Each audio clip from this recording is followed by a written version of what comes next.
Welcome to the Underground, the Steel City Underground, the black and gold standard for Pittsburgh Steelers coverage. Now, here's your host, Joe Kuzma and Brian E. Roach. Hello, everyone, and welcome to another edition of the Steel City Underground podcast. My name is Joe Kuzma, and coming at you in between the holidays here, affectionately known as the taint between Christmas and New Year's. Brian's looking at me so crazy. I don't know. We're in limbo, man. I don't know what day it is, what's going on. I forgot we had to do a show, or that we were going to do a show. But thank you for joining me. How you doing, my friend? It's the 30th of December, and it's Friday. Well, thank you. And I'm always happy to be here. You know that. I miss it when I'm not. I'm going to have a little aha. I'm having some aha. Well, I've got the old brown hot liquid that you don't like, but I'm coming. That's some nasty ass crap right there. I'm coming at you with the Youngstown State mug this time. That's all good. I have a mug. Did I show you my mug? Yeah, but what would you use it for? What? I have a mug. It's the greatest mug ever. It was my Christmas present, and it's the greatest Christmas present ever. See? It says best. Oh, there we go. Best ad. Oh, that's cool though. I like that. I dig it, dude. Is that like a You get that like Walgreens? You probably didn't ask. How do I know where they got it? Yeah, I know. It's pretty neat. Like, so last year I got one of these things, right? And it was funny because I wanted to bring this up because I'm at the tail end of the Pittsburgh Steelers desk calendar. And when they print these suckers, they print them like when you're at the end of this year, you're like 3 seasons behind now. So this is all statistics and facts about, pretty much any Steelers season, but half of it's full of 2019 facts, which was just an awesome year of Mason Rudolph and Duck Hodges. And oh boy, was it ever. You forget Vance McDonald. Here's one of, I'm far behind. I'm on the 19th on this thing. I haven't ripped enough off, but who recovered an onside kick and intercepted a pass inside of the final 2 minutes to help seal the Steelers' 24-17 win at the Chargers in Week 6 of 2019. That's like, wow. What kind of question is that? I'll let you take a stab at it though. Cam Sutton. I think it was Cam Sutton. Yeah, it claims that. So it's it'll say head coach Bill Cowher, who was elected to the Pro Football Fame, blah blah blah. So that's just a fact.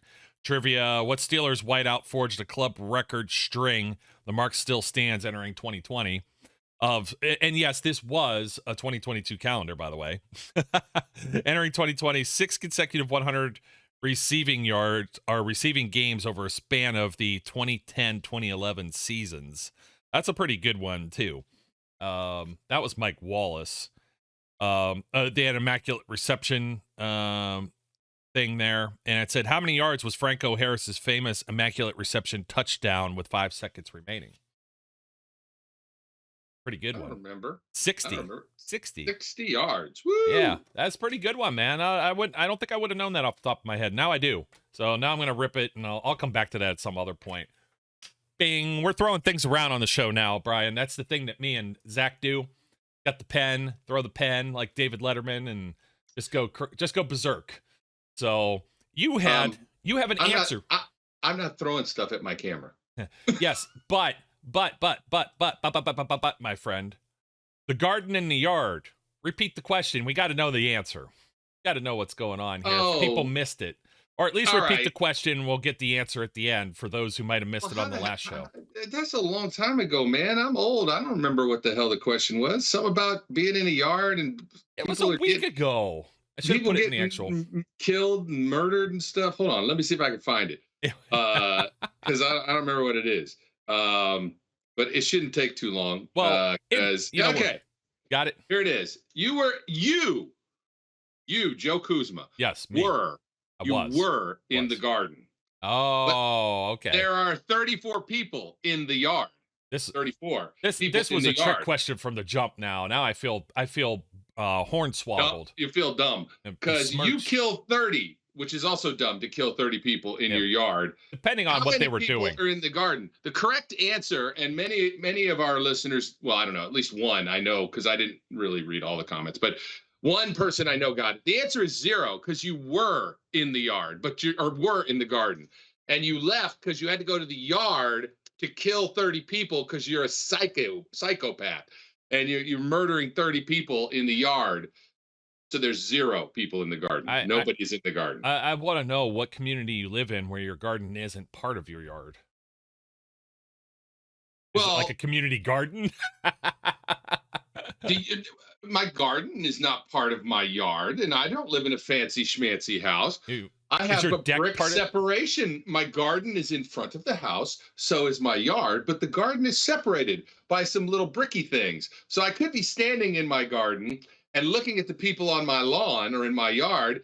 I could have killed them all with a shotgun like Clint Eastwood and said, "Get off my lawn," if I had a shotgun and wanted to kill people, but I don't. Oh man, that's on a whole other side note. I've inherited more shotgun. I have shotgun ammo with no shotgun to put it in myself. So, but is that a Manscaped line? No, it's not a Manscaped line, and I almost forgot to include Manscaped in this stuff. But no, I have the duck shot and buckshot, and if you've ever seen the Dave Chappelle skit about that, that's pretty funny stuff. So.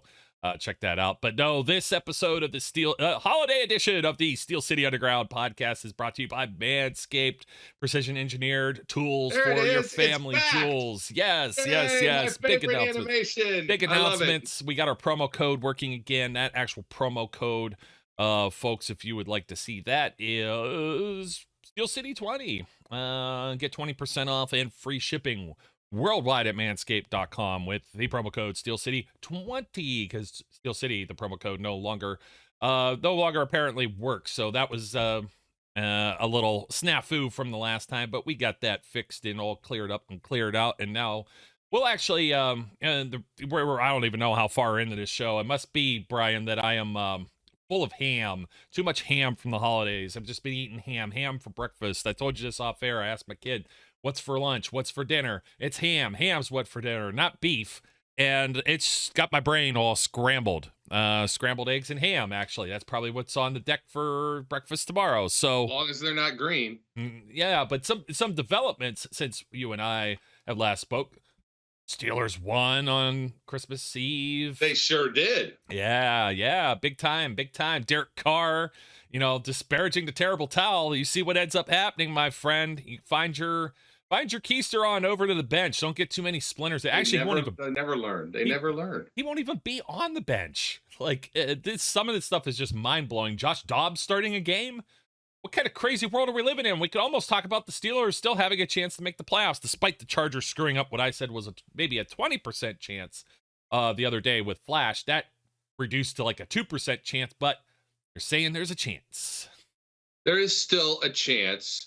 I don't remember all the stupid things that have to happen. I think the Dolphins have to lose out and the Patriots have to lose at least one more game. Yeah, it's something like that. I'm actually trying to find it, and I had it, and of course I lost it, and I got to find it again, and maybe I will. Man, and it's just, who could have guessed this, though, Brian? Like, last night, Josh Dobbs getting a start, and everybody that sees him play pretty mediocre football, completing like 50% of his passes. He started for the Titans? Yeah, he was only there like 8 days. What happened to Malik? What's his face? I don't know. And Tannehill went to injured reserve, so he's done for the season. Titans have lost 7 in a row, and there's already people talking about how Josh Dobbs this and that. I was joking with everybody wanted us to draft Malik Willis, and he can't even start over Josh Dobbs. Malik Willis would have sat the whole year. It would have been a Mitch Trubisky year if you could imagine that. And I know. I just thought that the whole time during it, I don't want to get twisted. Malik Willis wasn't my pick. It was my pick because I got my arm twisted into saying the Steelers will take a quarterback. I just didn't think Kenny Pickett would be there at pick 20, nor would the Steelers have used picks to move up to take Kenny Pickett. I thought for sure the Saints or Panthers were going to make that leap. Didn't think the Lions were going to because of where they were selecting at. I thought they would take some other role players and just kind of wait another year if they stunketh. And so Malik, stunketh. Yeah, stunketh. I thought that there was the man crush that Mike Tomlin gets on certain players, and that Malik might have ended up on the roster. There could have been the chance that he would have still been a third-round pick and maybe even played for the Steelers this year, but I think that would have been highly unlikely compared to the man crush I guess they had on Kenny. That they kind of hit that, I think, pretty well. I mean, I think it comes out more now than it did during the draft period. But irregardless, which isn't a word, I've been around my mom too. It's regardless. Yes. It's just regardless. Yes. There's no ear. Between my mom and mother-in-law, I've been saying use a lot now too. I got that little Western Pennsylvania kind of flair to it, use instead of yins. But they say both. My mom is not abstract from saying that. The old Rust Belt there. So anyway, yeah, Malik. Like, there's people who are talking about Josh Dobbs. I was talking with Flash. I sent him a text last night. I said he's going to be QB2 next year. That's what everybody's going to want. So I don't know, man. Well, you know, Mark Caboli made me almost vomit. Oh, dear Lord. I think I saw that. You know, with the Baker Mayfield number 6 in the Steelers uniform right after I ate my dinner. You know what? I'm going to pull that one up because that was pretty stupid. And I do have that. On almost on speed dial here. Oh, no, it wasn't even that. It was that he said Dobbs 9 of 16 for 143 at the half. Something like that was the first one I saw. Then the other one, oh, Mark, don't let me down. Here we go. Bum, bum, bum, bum. Oh, that's just so, dude, that's so painful. And somebody has but the best part is this is that's the big fat kicker's body. I know, right? It's Presley Harvin's body. So it's big fat Baker. Big fat Baker. But somebody has a meme in there. It says, Jesus, give us a warning before you post that shit. I know. I just was like, I can't. I mean, look, Baker Mayfield has done very nicely for himself out in Los Angeles thus far. Very nice. But the fact that the guy's now playing for his like 90th team since he got cripped, he couldn't start for the Panthers. I mean, come on. You know, I was not a Baker Mayfield fan. I said from the beginning it was a mistake to make that pick, but whatever. I hear you on that. Here's your playoff scenarios, by the way. So, oh, good. Please tell me. Yes. I need to be educated. We'll throw this up. So Steelers have to beat the Ravens.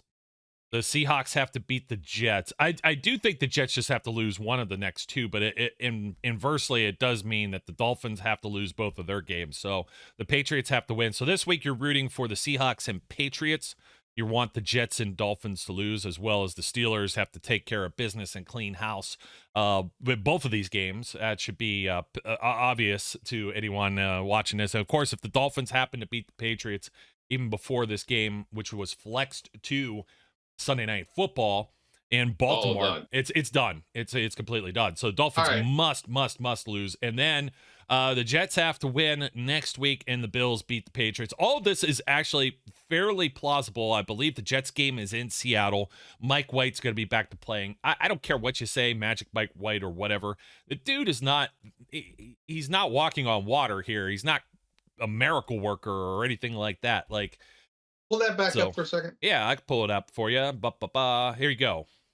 All right. So Bills could be conceivably still playing for the top seed, and they should just want to beat the Patriots because it's always that week 18. It's always that last game where you need somebody to win that screws you. But it is conceivable because the race is tight that the Bills will need to win that game in order to secure the top pick or the top seed. So, okay, so that's very viable, and it should be an easy win for the Bills to beat the Patriots. It just should be. Yeah, yeah. No, it really is. It's not inconceivable. It isn't out of the question, but it's improbable. It's improbable. The one that I think actually is the two that are the hardest are the two Jets games, right? Are the Jets going to beat the Dolphins in the last week? Where is that game? Tell me it's in New York. I got to look it up, of course. Yeah, that would make a huge difference. Definitely living up to the most unprepared podcast in the world here. Well, it's because, dude, I was out of time. I told you it's the taint. That's why. Excuses. Stop using that word. We need another word for it. Somebody had it was something called like interdimensional paradox or some goofy word, like science fiction-y word for it, but I prefer. It's just the nexus. We're in the nexus of December. It's the nexus of December. I don't know. Let's see. Time period between Christmas and New Year's. Is there an actual word for this? Because somebody would inform us of this. There's no official name for this period. It's often dubbed Crimbo Limbo or Twixmas. All right, I can live with Twixmas because it's got the cookie crunch. Yeah, I don't know about that one. Twixmas.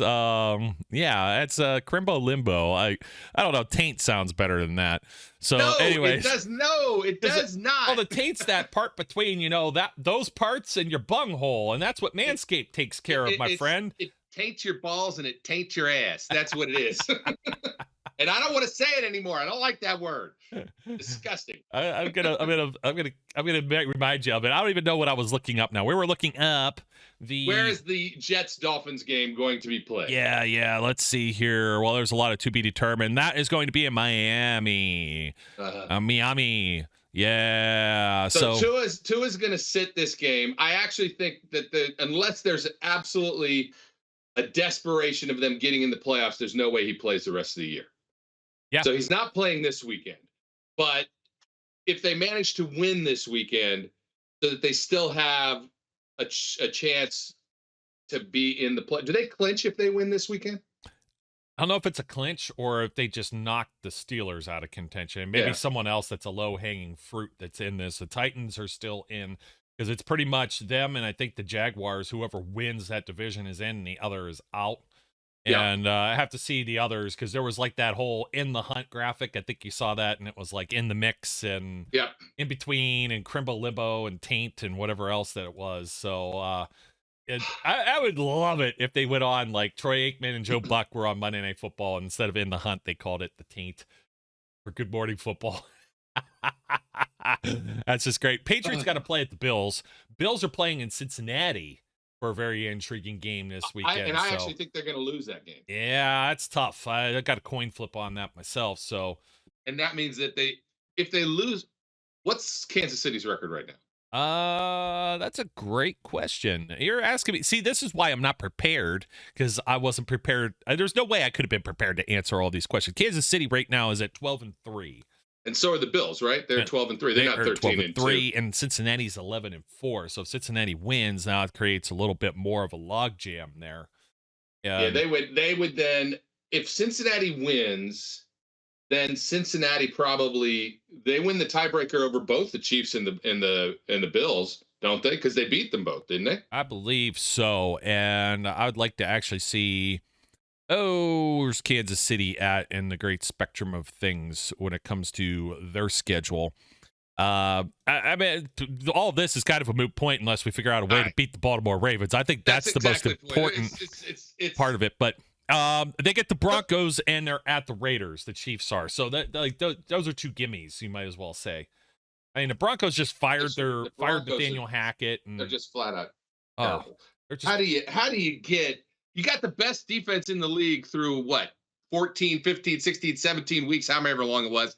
And then you play like that against that team?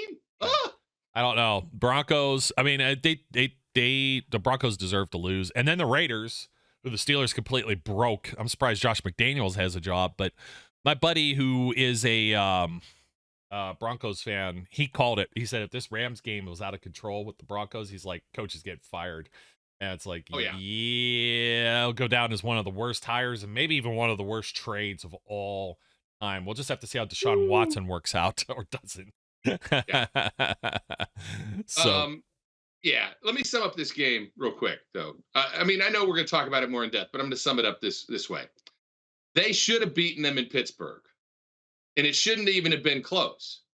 So if they are an improved team, the Steelers I'm talking about, they should win this game in Baltimore, even though it's going to be harder because it's in Baltimore.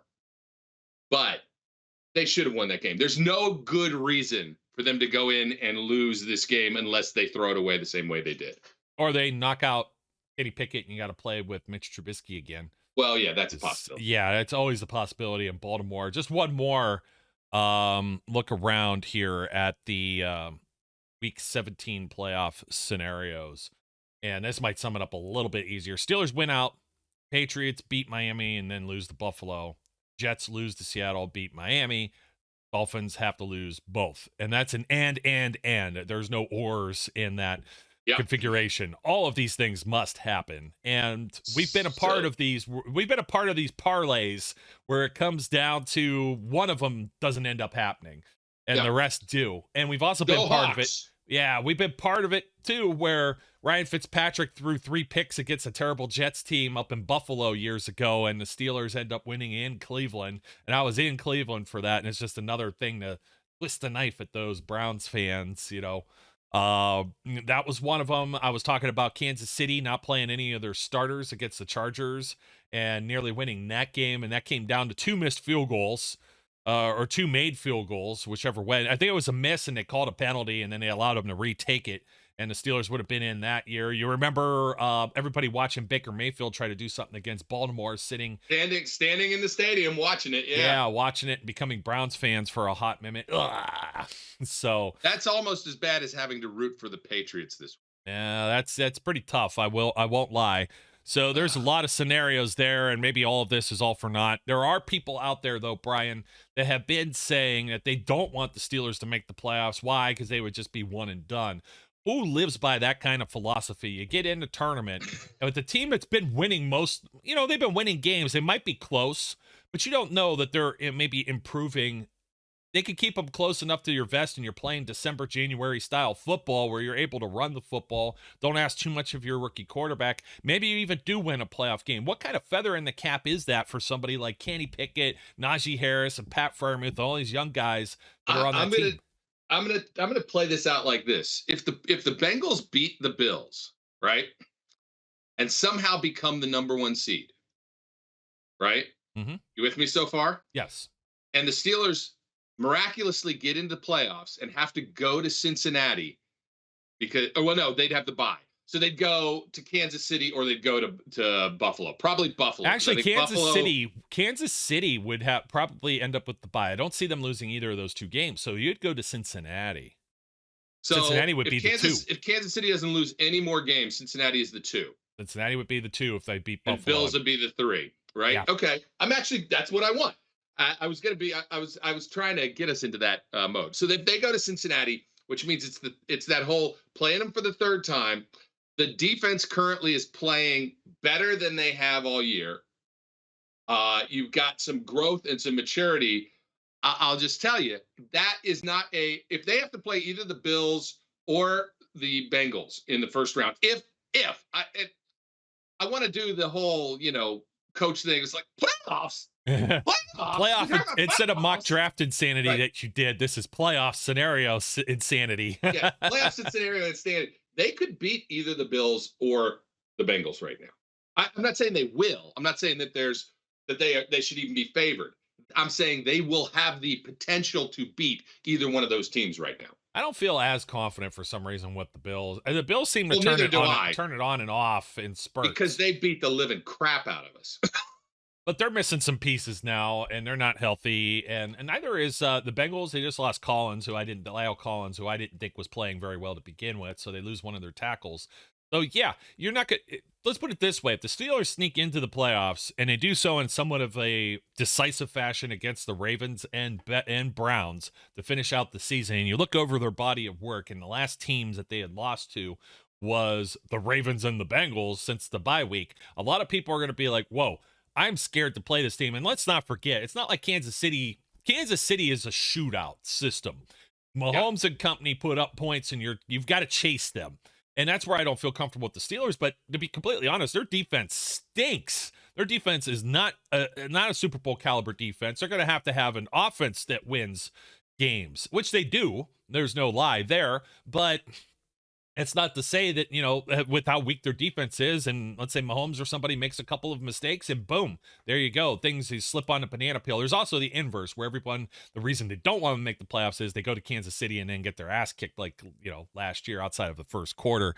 And that's, It's where I'm looking at with, it does not look like Lamar Jackson is a go for this game. He has been a DNP once again. He is missing in action. Is he shut down for the entire season? I mean, they've got their playoff spot.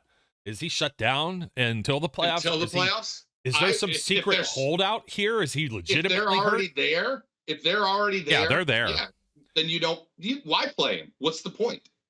Yeah, what's the point? Well, here's another point to that.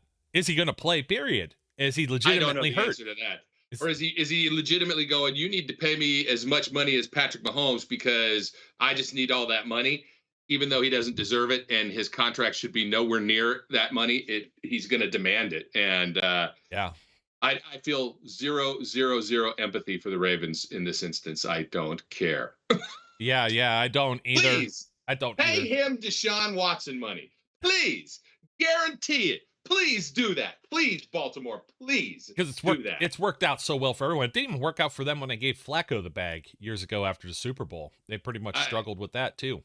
We will just love the fact that they will be putting themselves in cap hell, and I'm all for it. Go ahead, overpay that quarterback. Please do. Yeah, well, you're seeing that with I know the Rams have had some injuries and some other stuff, but they don't have an offensive line. I mean, just for one reason or another. That's been pretty bad for them too. You lose Cooper Kupp. That's never very, very easy. And so I hate to just throw them out there, but they bought a Super Bowl. And once you're done buying it, the Packers just tried to do the same thing with Aaron Rodgers. That didn't seem to do too well for them. It seems like every team that throws this money. They're starting to play a little better. They're playing a little better. Still Mr. Overrated, but they're playing better. Yeah, exactly. The Browns, how do they give Jack Conklin a new contract? That doesn't make any sense to me either. I don't know where they find the money for this. But anyways, Brian, jump over to the injury report. I got to make it a little larger on screen. Everyone can see it on the Steelers side of things. This is a pretty fully loaded deal. A lot of these are not injury related and personal for the Steelers. So the first, I don't know, all the way on up. Let's see, Cam Hayward, Pat Freiermuth, Terrell Edmonds, Najee Harris, and Miles Jack. That's going from bottom to top. They were all on the report, but it also said that it was personal, probably day of rest. They were full participants Thursday. We'll get an update for you Friday if I could get a cheat sheet show in real quick. AFC Defensive Player of the Week, Cam Hayward, by the way, grown-ass man with his pair of sacks and oodles of pressure. Larry Ogunjobi, of course, always shows up on this thing.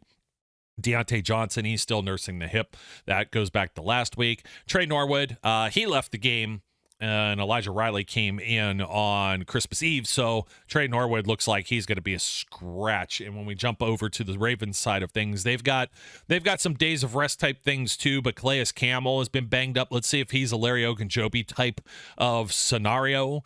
And if he doesn't practice Friday, we'll see if he ends up playing. But my gut tells me he'll be out there more than likely. Tristan Colon, he's on a day of rest. Justin Houston, day of rest. Deshaun Jackson returned to practice. There's Lamar Jackson still missing in action. 2 days. Morgan Moses, he was one that's been banged up all year. Going back to the last game, he had a day of rest. Marcus Peters has not practiced each of the last 2 days with a calf injury. Jason Pierre-Paul had an illness. He's back to practice. Kevon Seymour, ankle. He's a full participant. Ronnie Stanley, they've got resting this guy because he's been banged up too.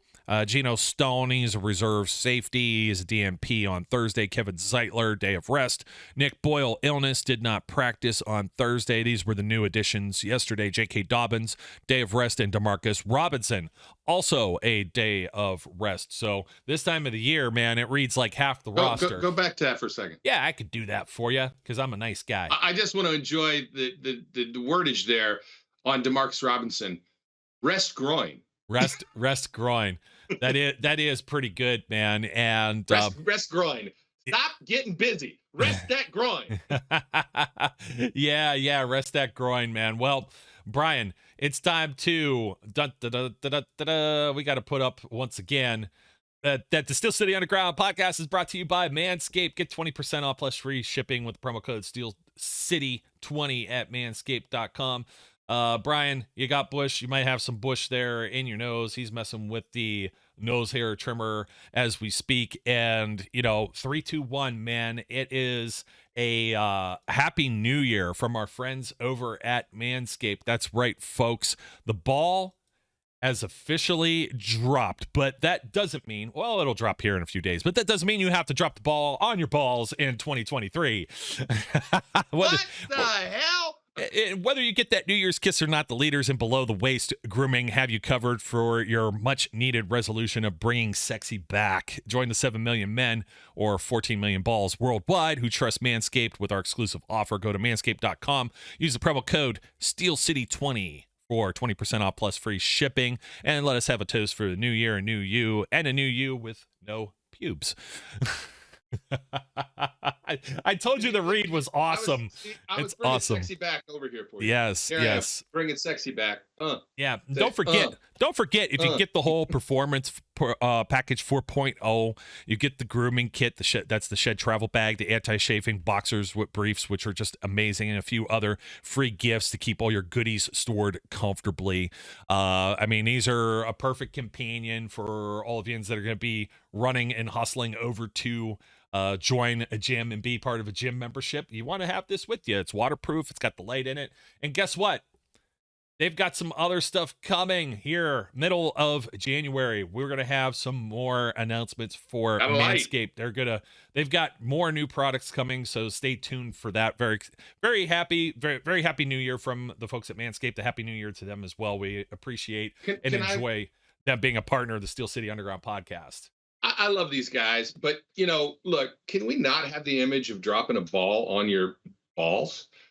I mean, don't drop the ball on your balls. That's painful. That's a little masochistic. I can't support that. I know, man. You got the marriage, the ball and chain. That's what you're thinking of. The visual of old Marley with Scrooge. My wife watches this podcast sometimes. You can't be doing that. She don't watch this podcast. She does. She tells me about it. And she's doing that to monitor you, not to watch me or actually watch you. No, you're right. She's doing that to monitor me. Yeah, you got to stay on your best behavior. She wants to know if this is what you're actually doing when you go into hiding for an hour or so. So, like where'd Brian disappear to? She doesn't. She just doesn't. She didn't care about that. No, that's not true. She's gonna come down there and say, "What did you do with this room? What's all this stuff on the walls?" Heading into this game, Brian, to 10-5. Can't believe the Ravens have 10 wins. And boy, did they sneak away with a few of them, didn't they? They did. This is just the polar opposite of if the Steelers could have pulled out like the Patriots or Jets win. We wouldn't be talking about all those different scenarios. And yes, we would not. I say scenario and scenario interchangeably because I'm that kind of guy. Oh, it just irritates me. It just irritates me to no end. They beat the Bengals by 2. They beat the Browns by 3. They snuck out of a win in Carolina at the end. They beat the Broncos by 1. They beat the Steelers by 2. They just lost to the Browns somehow in the same kind of fashion. I know that's the post-Steelers game. So that's the one you're always worried about when you're a fan of either franchise. You're like, well, the game after this one, when these two collide, immovable force or whatever, unstoppable force and the immovable object end up colliding. And they end up licking their wounds and whatnot. And I understand the second string quarterbacks, third string quarterbacks. Let's see what happens when we get Kenneth Shane Pickett out there on the field. I saw something from Michael Birch. Let's see if I can pull this up. He had a statistic about good old Kenneth Shane Pickett, and he actually became the first rookie quarterback since the AFL-NFL merger in 1970. And let me pull this one up on the big screen. This is the stat you want to see.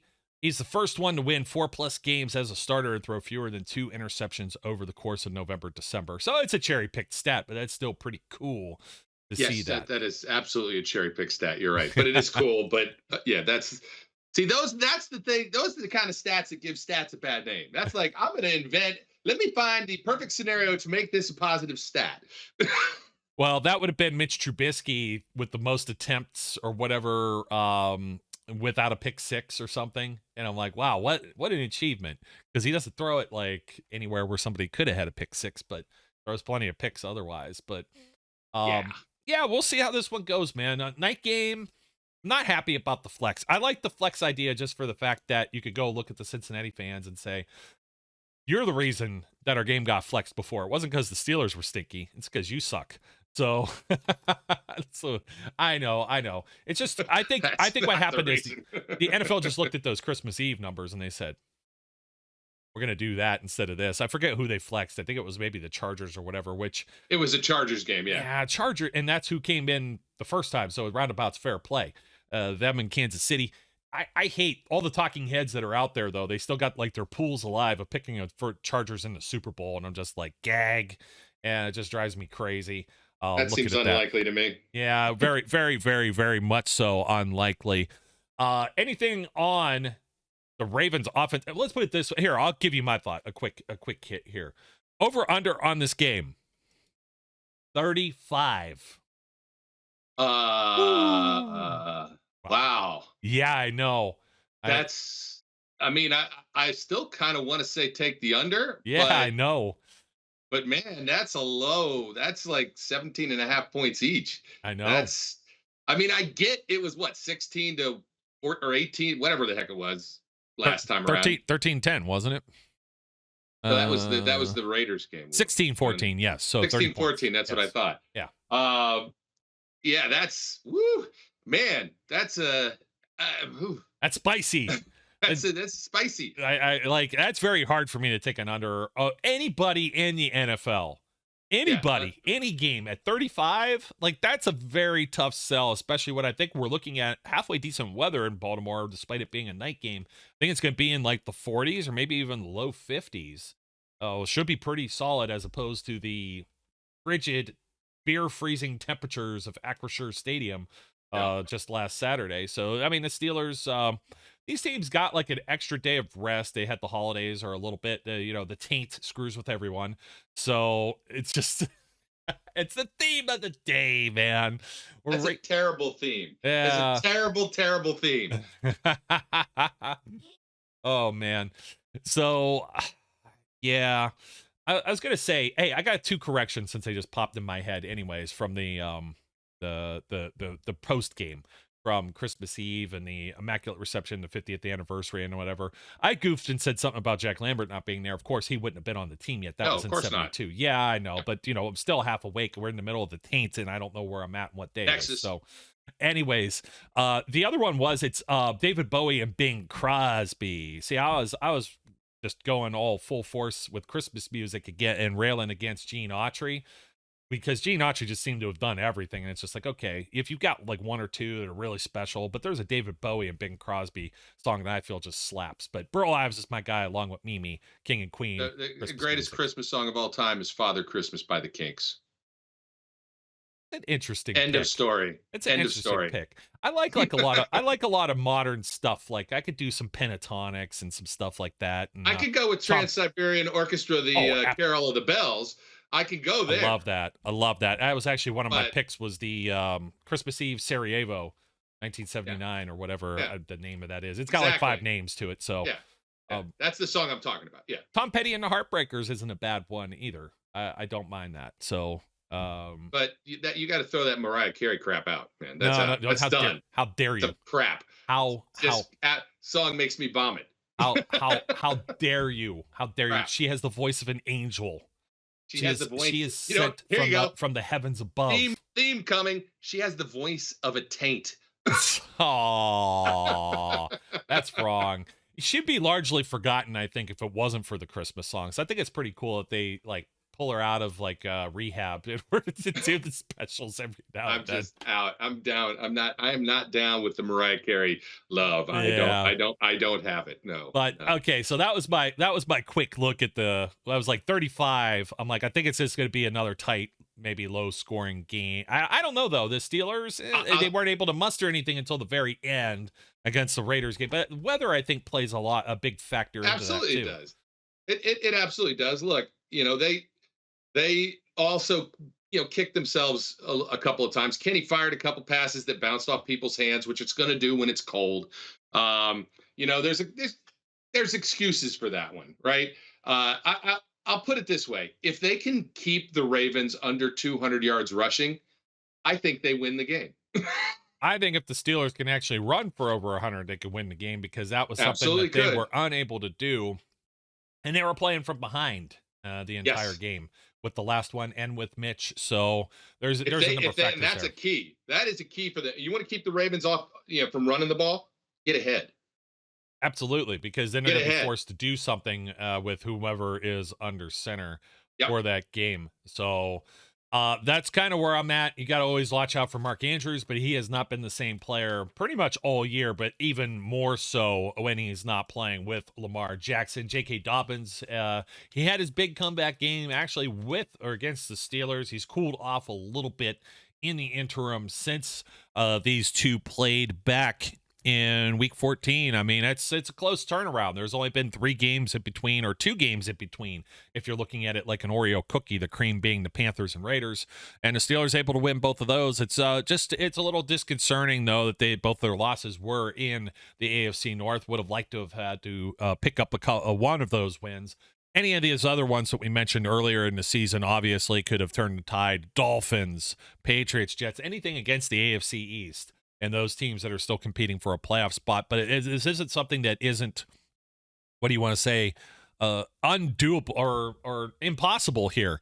The Ravens, since their bye week, have scored 13, 27 was against the Jaguars, 10 against the Broncos, 16 against the Steelers, 3 against the Browns, and 17 against the Falcons. They are not a team that scores anywhere in the stratosphere of 20 points per game, especially now without Lamar Jackson. They have limited their opponents to 3-28, 9, 14, 13, and 9 as well. So they have to get it done on defense. Without a Calais Campbell, without maybe a Marcus Peters, that might be a bit more of a struggle. Those are some key components for them. So we'll see how those guys, if they're capable of playing. Roquan Smith obviously made a difference, or a turnaround to their defense was seizing at least 20-some points per game prior to that bye week, basically to that trade. So he has helped make a difference there as well. But obviously, I think another key component to this is that hopefully the Steelers have recognized something. And that's if you get Najee Harris involved in the pass game. We were mentioning this, myself and Flash. We were talking about Lev Bell and how he was wide receiver too. We don't need that kind of volume, but you get Najee in space 5 yards upfield and let him turn, and he's able to create some things. And if you can get him the ball 3 to 5 times a game, you can get some, short manageable, second manageable, third manageables off of that, or break a nice big gain that gets you into field goal territory. Those are the type of plays that will see the Steel. That's a recipe for success, I believe. And Boswell missing those field goals, I think, is just kind of in this last game, that's rare. You're not going to see that happen. It's windy, it's cold, all sorts of other things. And he was a game off of coming back from injury. I don't think you'll see that happen probably again. Yep. Cross your fingers. Yep. Knocking on some wood. Not your head. No, I'm like having a manscaped thought. Nice. The precision engineered tools for your family jewels. There you go. Why is it I guess I'm not going to go there, but anyway. Well, it says without them, you make no family. I guess that makes plenty of sense to me, my friend. But Ravens minus 2.5. So, favored at home, as most teams are favored by they should be. So. Yeah, I mean, they should be. This is not a gimme, obviously. Like I do think the Steelers can win this game, and I think they will win this game, but it's not a gimme, and they can't make mistakes. Like, they just simply are not good enough to overcome multiple mistakes. So they have to play clean football, and if they do, I think they will win this game. But it's just not in any way, shape, or form a certainty. Yeah, it's not guaranteed. Believe it or not, both of these teams, the Steelers actually have a better pass offense than the Baltimore Ravens do this season. But they're both in the 20s, 24 and 28. And then rush-wise, obviously, Baltimore's second in the league. The Steelers middle of the pack at 18. That's a number they've rebounded from since the bye. And we've said they've topped 100 in every game except for the last game against Baltimore. So they got to get moving on the ground and not abandon it and not get behind on the scoreboard or in a 2-score scenario where they're forced to throw it more. But if they have to throw it more, Baltimore has been bad against the pass just as much as the Steelers have, 23rd and 24th respectively in the league as far as what they give up on average in the air. But they're both good against the the run as well. So that might make it difficult. Baltimore's bread and butter is the run game. So we'll see what the Steelers can do if they're healthy there. And maybe, you never know, maybe TJ's a little more healthier and could be a little bit of a home wrecker there. Cam Hayward's turning it on late. Alex Highsmith's getting his. Keller Witherspoon is back to practice. I know that doesn't, light up the charts for a lot of people out there, but it's somebody that's not James Pierre. So that also, the inverse of this. Now, did they pull him off? Did they activate him yet? Or is he just no. He's just practicing. Unlikely that he's still going to play. Yeah, I don't think so, but possible, but unlikely. Yeah, we'll see, and we'll see if it's like break glass in case of emergency type situation. Because even if they did activate him, it doesn't mean he's going to go out there and start. And it's still debatable how much of an upgrade he is, but I still think, a lot of the problems sometimes I'm seeing 42. 42 is an enigma to me because he's capable of creating splash plays too, but that's about where it ends. He's like somebody that's like a lunch pail guy, like a Robert Spillane, that, he's serviceable, but the physical traits are why they wasn't a drafted player and why they're always looking to upgrade at that position. Yep. I've got nothing to say about that. You're right. Well, I'm thinking against the run, well, I think you got the Brian Flores kind of influence. Maybe we'll see some of the zero blitz type deals. You got everybody up on the line, maybe like one single high safety and everybody on the line, and you're going to try and make Tyler Huntley or whoever try and figure out where the hell the defense is coming from. I think they'll mix up some of that. We saw the Steelers in the last game actually play a lot of the 5 linebacker type looks. It's almost more of like a 4-3 where you have Cam and like Ogunjobi or Leal, who's back and healthy as well. Yeah. With paired with Watt or Highsmith, and those 4, and then you might have all 3 between Miles Jack, Robert Spillane, and also Devin Bush. I'm trying to remember if Jack was healthy in that last game where they played, but that's another way they try and limit. Yeah, they try and limit teams that they're playing against. They have some of that 3 safety look too, which they weren't afraid to put Elijah Riley out there in that formation or that sub package against the Raiders, despite Trey Norwood getting hurt and Terrell Edmonds being out of the game, ruled out ahead of time and playing mostly with Casey. So that still worked out well for them. They weren't like completely, absolutely murdered. And even the one touchdown play that the Steelers gave up, it was shown. Did you happen to see that, Brian? The should be the illegal man downfield or offensive pass interference, which they tagged Pat Freiermuth with. Forgot to mention that on the post game show. So those things, it sucks when it doesn't go your way that way, and hopefully you don't have any of that happening with the Steelers. I got to look at the game capsule and see who the referee is, because if it is Clete Blakeman, I'm going to pull all of my hair out. He has not done the Steelers yet this year. He has not had. I'm just going to say one thing about the refs. Yeah, just one thing. They stink. Do you think they stink? Is that terrible? Is that a fact? It is actually a fact. If you look up refs in Webster's dictionary, the definition is they stink. Well, I'm trying to see who we got. Oh, it's Land Clark. That's the guy that Chris Collinsworth will be gushing over. Was that Collinsworth or was that Tony Romo that kept talking like he looked like a Ken doll? Wait, I forgot. I haven't watched a Sunday night game very much this year because I've either been at them or had personal reasons why I couldn't watch, and I was listening on the radio. I have to deal with Chris Collinsworth. Unless you go, it might be a reason to push you into Baltimore for a Sunday night. Why? Why does it have to be Chris Collinsworth? He's so annoying. Well, you know what's worse than Chris Collinsworth? Can you possibly imagine what is worse than Chris Collinsworth? Nothing. His son. It is a spawn of Satan. Like baby Collinsworth. Baby, yeah, I don't even know what his name is. I'm just like, oh man, it's like, hey dude, you need to get your suit tailored. It's like hanging off of you.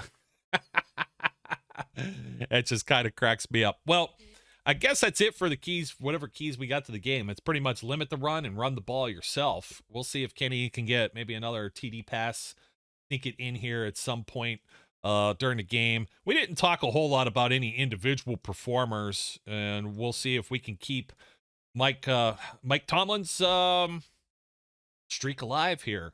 They've been talking about it, the players have, and it sounds like it's important to them, even though Tomlin says it isn't. And I know that'll just perturb even more people because they want to be able to say that they didn't. Now, I'm going to have to address one other thing, Brian. and it's from one of our guys that we strongly dislike. It's not Mark Madden, it's the other one, Andrew Filipponi. Oh, yeah, and I got to see if I could actually pull this up because he made a. There comes a point in time when maybe we just need to stop talking about them because all they do is say dumb things. Yeah, they do say some dumb things, and this one might take the taco, my friend. This is Andrew Filipponi, 93.7 The Fan, Pittsburgh. He talks about sports in Pittsburgh. Yeah, he says some dumb things like this. Remember when the Steelers fans laughed at Marvin Lewis in Cincinnati? From 2011 to 2016, he won 58 games and was 0-5 in the playoffs. Well, don't look now, but in the last 6 years, Mike Tomlin has won exactly 58 games and is 0-3 in the playoffs. Tomlin has become Marvin Lewis 2.0. Shut up. I have a major problem with that. This is Festivus level of having a problem with somebody, and I'm going to tell you why. What did Marvin, he said from 2011, right? This is what he cherry picked. Yep. 2011 and 2016, he won 58 games. And Mike Tomlin from the last 6 years, 58 games. Okay. You're going to say that. But here's the problem, my friend. And let me bring it up. I don't know why it highlighted. Okay, it highlighted the bar where 2011 is on this. I'm going to try and pull this up as large as I can. What did Marvin Lewis do before 2011? Does he have Super Bowl appearances? Does he have division titles? No, he doesn't have any of these things. Okay, he had one. He had an 11-5 year in 2005. He had one in 2009. The rest of his seasons stinketh. He made the playoffs twice out of what? 1, 2, 3, 4, 5, 6, 7, 8. We are not in the same category. That is pre-comparison period. And if you took Mike Tomlin against that, Mike Tomlin has made the playoffs, I think, pretty much every year from 2007 to 2010, had 2 Super Bowl appearances with a win. Get out of town with that garbage. You want to talk about when stats make stats look bad? That's the one that I had to call out. That's the one I had to cherry pick and say, that is stupid to call Mike Tomlin Marvin Lewis 2.0. That irritates me to no end. There's so many things that go into trying to analyze that tweet and trying to make it make any sense at all. Who are the players? What were they? What's the expectations of each one of those years? Were they in a constant? Here's the Bengals were drafting in the top 10 all the damn time because they stunk, right? And taking guys like John Ross. Yeah, they still couldn't win. Still couldn't win. The Steelers have been able to win drafting in the bottom part of the draft almost every year. So look, there's just a whole bunch of different reasons why that's a nonsensical statement. But I don't want to talk about it because he's dumb and I don't want to talk about him we're anymore. Up against it. And speaking of draft, that Miami Dolphins next year have forfeited a draft pick for the 2023 draft, which makes that Chicago Bears pick now valued at pick 33 in the Chase Claypool trade. So 33. So that's the first pick in the second draft. In the second round. Well, no, there'll be 31 first-round picks. So pick 32 will be the first, which is currently held, I think, by the Houston Texans. Wait, why are there only 31 picks in the first round? Because the Dolphins got tagged for their inappropriate Tom Brady shenanigans one off season, and they sanctioned them a first-round pick. So therefore, there won't be 32. Gotcha. So, but it's the second pick in the first round. Second pick in the second round, pick in the which is almost as good as a first-round pick. Yes. Yeah. Okay. You totally redeem yourself. But there it is right now. Yeah, Chicago's currently drafting second. And once again, we're talking about bonehead moves. Look at the Broncos. Like, they could have had that pick and maybe gotten their quarterback instead of what they did instead. That just continues. The Rams don't have a pick for like 20 years. The Browns are in the same category. Steelers are currently 16th. So they're in the middle, and there you go. Forfeited, my friend. Pick 22, which would have been Miami currently. So you get down to here, and that's 31. Well, it still says 31, and it says 32, but essentially, since it is forfeited, that pick is null and void, and there are only 31 first-round draft picks coming up. So Interesting. Very interesting stuff. I had to bring that up. I had to twist the knife. Sorry, Chicago fans. And thank you. That makes that trade pretty damn sweet, actually. That's making up for us signing Mitch Trubisky. He said, "Oh, we feel really bad for that. So here, we'll give you a little bit of extra." We didn't sign him from there. I know. You don't have to feel bad. They're apologizing for basically. It's kind of like bringing him into the league. Bringing him into the league. It's the same way, like if a parent brings a serial killer. Somebody was going to draft into him. The world. Sorry, we gave birth to this hellion.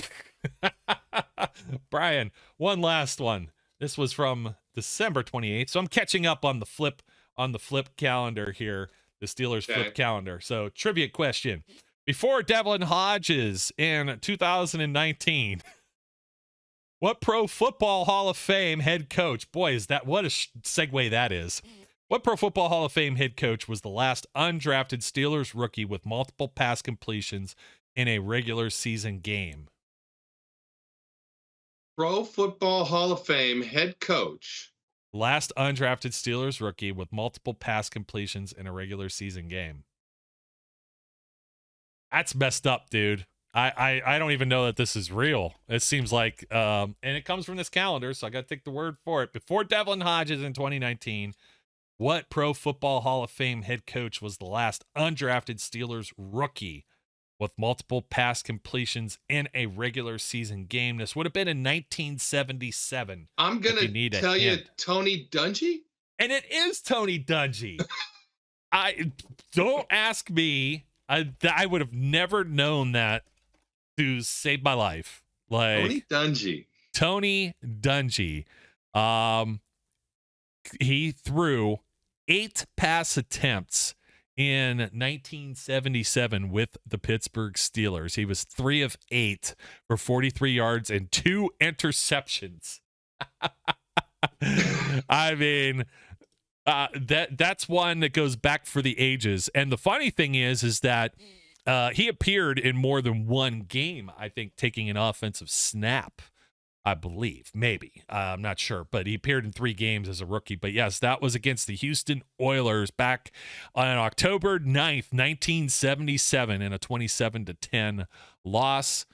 That's more than something. And Mike Krzyzewski and Terry Bradshaw all played in that game. Terry had 4 interceptions in that game. He was 7-19 for 149, no touchdowns and 4 picks. 25.9 rating. Yeah, and that just goes to show you. I mean, and we're talking 1977, man. This isn't like rookie Terry Bradshaw. This isn't noodle arm Terry Bradshaw. This was, at the height of when the Steelers were rocking the dynasty. So people, they're so quick to pull the trigger on certain things, just you got to chill. And that was early in the season. Again, that was like October. Everybody can have a bad game. Everybody can have a bad game. Well, folks, that'll do it for us. Don't forget the promo code SteelCity20 at manscaped.com.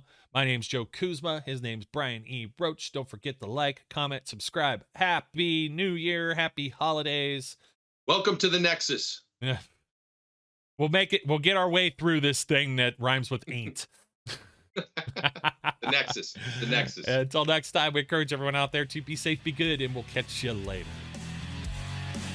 We would like to thank you for listening and remind our listeners to follow us on social media and our website, www.steelcityunderground.com.